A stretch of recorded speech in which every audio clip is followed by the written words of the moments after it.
T20 ലോകകപ്പ് semifinal പോരാട്ടത്തിൽ അഫ്ഗാനിസ്ഥാൻ എറിഞ്ഞ 9ാം ഓവറിന്റെ 5ാം പന്തിൽ സിംഗിൾ സ്വന്തമാക്കി ഫൈനൽ പ്രവേശനത്തിന്റെ ആഘോഷാരവങ്ങളുടെ എവറസ്റ്റ് കൊടുമുടി ദക്ഷിണാഫ്രിക്ക കയറുമ്പോൾ നിർഭാഗ്യം കൂടെ കൂട്ടി തലതാഴ്ത്തി മടങ്ങിയ പഴയ ഭൂതകാലത്തെ മറികടന്നല്ലോ അവരെന്നോർത്ത് സന്തോഷം നിറഞ്ഞിരുന്നു മുഖത്ത്. പക്ഷേ തോൽവിയിൽ കരഞ്ഞു കലങ്ങി നിന്ന അഫ്ഗാൻ താരങ്ങളെ കണ്ടപ്പോൾ ഹൃദയം വിങ്ങുകയും ചെയ്തു. കാരണം അവരും ഒരു ഫൈനൽ പ്രവേശനത്തിന്റെ ആഘോഷം അർഹിച്ചവർ തന്നെയായിരുന്നു. പക്ഷെ തലതാഴ്ത്തി എല്ലാം നഷ്ടപ്പെട്ടവരെ പോലെ മടങ്ങേണ്ടവരല്ല നിങ്ങൾ. തോൽവിയാൽ കനം വെച്ച ഹൃദയവുമായല്ല, അപ്രാപ്യമെന്ന് ലോകം നിങ്ങളെ ചൂണ്ടി പറഞ്ഞവയെ നേടിയവർ തന്നെയാണ് നിങ്ങൾ. ലോകകപ്പിന് മുൻപ് ഒരാളൊഴിച്ച് ഒരു ക്രിക്കറ്റ് വിദഗ്ധനോ പ്രമുഖ താരങ്ങളോ മുൻ താരങ്ങളോ അഫ്ഗാനിസ്ഥാന്റെ സെമി ഫൈനൽ പ്രവേശനം പ്രവചിച്ചിരുന്നില്ല. അഫ്ഗാൻ സെമിയിലെത്തുമെന്ന് പറഞ്ഞത് സാക്ഷാൽ ബ്രയാൻ ലാറ മാത്രം. അതുകൊണ്ട് തന്നെയാണ് റാഷിദ് ഖാൻ ബ്രയാൻ ലാറ തങ്ങളെ ഞങ്ങൾ നിരാശരാക്കില്ല എന്ന് നേരത്തെ പറഞ്ഞതും. അഫ്ഗാനിസ്ഥാന്റെ സെമി പ്രവേശനം അത് ആധികാരികമായിരുന്നു.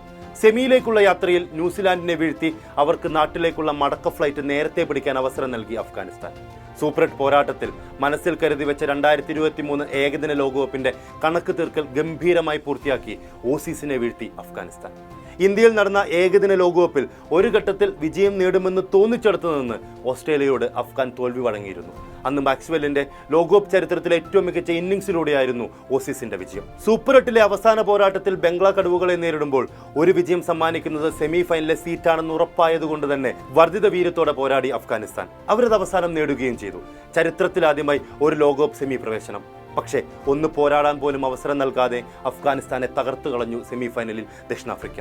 പക്ഷേ ക്രിക്കറ്റ് ഭൂപടത്തിൽ തിളക്കമുള്ള ഇടം നേടി തന്നെയാണ്, അത് ഉറപ്പിച്ചു തന്നെയാണ് അഫ്ഗാനിസ്ഥാൻ മടങ്ങുന്നത്. 14 വർഷങ്ങൾക്ക് മുൻപ് 2010 രാജ്യാന്തര ക്രിക്കറ്റിൽ അഫ്ഗാനിസ്ഥാൻ തുടക്കം കുറിക്കുന്നത്. അന്ന് അയർലൻഡിനോട് തോറ്റു തുടങ്ങിയത് വിജയത്തിലേക്ക് അവർ പടിപടിയായി മുന്നേറാൻ തന്നെയായിരുന്നു. അവർ സ്വയം രാഗിമിനുക്കുകയും കൂടുതൽ അനുഭവ സമ്പത്ത് സ്വന്തമാക്കി വിജയങ്ങൾ ഭാഗ്യമല്ല പോരാട്ടത്തിന്റെ ഫലമാണെന്ന് തെളിയിക്കുകയും ചെയ്തു. ഇന്ന് ലോക ക്രിക്കറ്റിലെ ഏറ്റവും വലിയ പേരുകളിൽ ഇടം നേടുന്നുണ്ട് അഫ്ഗാനിസ്ഥാൻ താരങ്ങൾ. റാഷിദ് ഖാനും നബിയും ഗുർബാസും ഫറൂഖിയും നവീനും അടങ്ങുന്ന താരങ്ങൾ പ്രകടന മികവുകൊണ്ട് വിസ്മയിപ്പിക്കുന്നുണ്ട്. അഫ്ഗാനിസ്ഥാൻ ഈ നേട്ടങ്ങളിലെത്തുമ്പോൾ അത് കൂടുതൽ തിളക്കമുള്ളതാകുന്നത് അനുഭവിച്ചു കൊണ്ടിരിക്കുന്ന കഠിനമായ വഴികൾ കൊണ്ടുകൂടിയാണ്. ലോകകപ്പിലെ വിജയങ്ങൾ വലിയ രീതിയിൽ അഫ്ഗാനിസ്ഥാൻ താരങ്ങൾ ആഘോഷിക്കുമ്പോൾ ഇത്രയൊക്കെ വേണോ എന്ന് കുറച്ചു പേരെങ്കിലും ചിന്തിക്കുന്നുണ്ടാകും. പക്ഷേ അടിസ്ഥാന സൗകര്യങ്ങളൊന്നുമില്ലാതെ, മികച്ച ഗ്രൗണ്ടുകളില്ലാതെ, ഒന്നുമില്ലായ്മയെ കൂടി മറികടന്നാണ് അവർ ഈ വിജയങ്ങൾ കൂടെ കൂട്ടുന്നത്. അപ്പോൾ ആഘോഷങ്ങൾ ഹൃദയത്തിൽ നിന്ന് വന്നു പോവുക തന്നെ ചെയ്യും. ലോകകപ്പിലെ വിജയം അവർ നേടിയത് വെറും ഭാഗ്യം കൊണ്ടൊന്നുമല്ല. കഴിഞ്ഞ ഏകദിന ലോകകപ്പിൽ പാകിസ്ഥാനെയും ഇംഗ്ലണ്ടിനെയും തകർത്തവരാണവർ. അതേ ലോകകപ്പിൽ ഓസ്ട്രേലിയയോട് പൊരുതി തന്നെയാണ് അവർ തോൽവി സമ്മതിച്ചത്. ഇന്ത്യൻ ക്രിക്കറ്റ് ബോർഡും അഫ്ഗാനിസ്ഥാൻ താരങ്ങൾക്കും ടീമിനും സഹായങ്ങളേറെ നൽകിയിട്ടുണ്ട്. അതുകൊണ്ട് തന്നെ വിജയങ്ങളിൽ അവർ ഇന്ത്യക്കും നന്ദി പറയുന്നത് നമ്മൾ കണ്ടു. അഫ്ഗാനിസ്ഥാൻ വിജയത്തിൽ ഇത്തവണ നമ്മൾ ഏറ്റവും കൂടുതൽ കൈയടിക്കേണ്ടത് അവരുടെ പരിശീലക സംഘത്തിനു കൂടിയാണ്.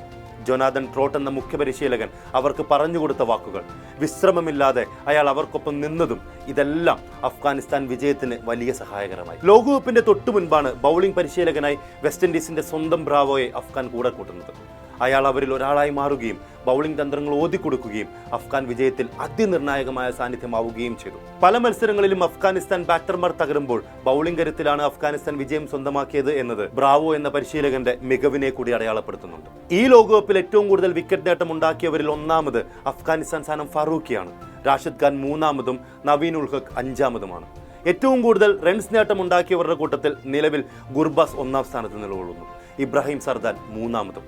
2ാം സെമിയും ഫൈനലും കഴിയുമ്പോൾ ഇതെല്ലാം ചിലപ്പോൾ മാറിയേക്കാം. പക്ഷെ ഒന്നുണ്ട്, ഇതൊന്നും ഒരു സുപ്രഭാതത്തിൽ ഉണ്ടായതല്ല.